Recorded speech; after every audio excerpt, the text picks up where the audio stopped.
Hi Ingrid, happy 2024. Thank you, to you too. Can you give us an update on workforce this year? Yes, I can. So we have several exciting things coming in the very near future.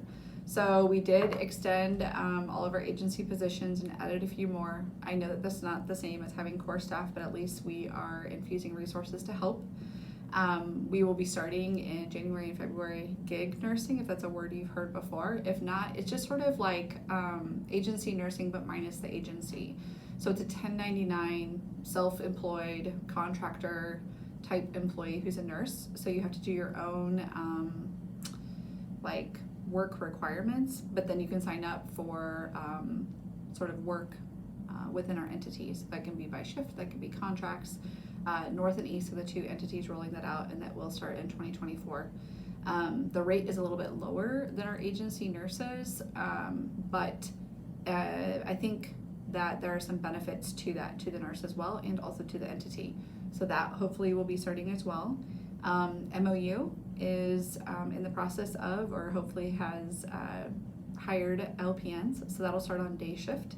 And we're hoping to use that model to sort of replace an RN on their shift. And we have paramedics starting in the ED. So these are all new things that are sort of coming or extensions of things that we currently have to help ensure that we have the appropriate staffing that we need. So those are sort of the core things.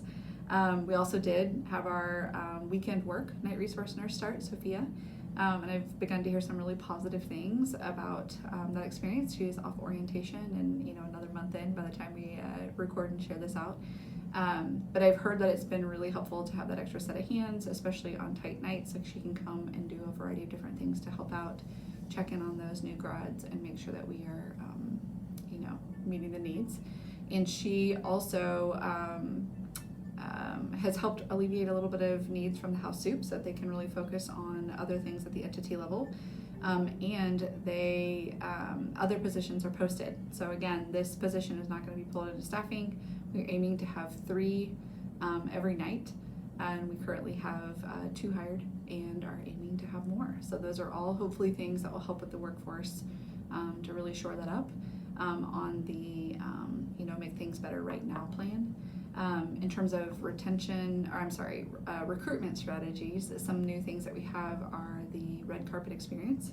And so really looking at how can we make it special when somebody comes and interviews, kind of, offer maybe the same day, things like that. And we're going to start rolling that out as well. And then I always want to reiterate, we have our Grow Your Own or an NA training program that's internal to St. Luke's. And those classes have never been fully full. So if you know of anyone who might be interested in becoming an NA, somebody perhaps in a different role, even within our entity or within our system, or somebody new, we do have those programs available. And it would be ideal as a recruitment strategy to get them in and get them trained so they can be part of our team. So that's just a little bit of an update on workforce, both from the retention side and strategies to help sort of shore that up, and then some recruitment ideas. Thanks.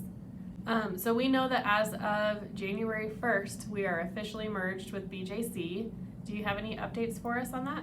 Not a whole lot. So the meetings about sort of the first day business are or will be on January 2nd. So you'll hear more from your managers then if you haven't already by the time of this video. Really, again, we don't anticipate any impact to clinical care. There will probably be some system stuff that is updated. I know that the new leadership has been shared. So we have sort of 2 BJC folks that were promoted, and then 2 St. Luke's folks that were promoted. And so I think it's just kind of continuing on and seeing what the next phase is, and more updates will come. And again, don't really anticipate any of those clinical changes or impacts in the near future by any means. Yeah. Thank you. Thanks.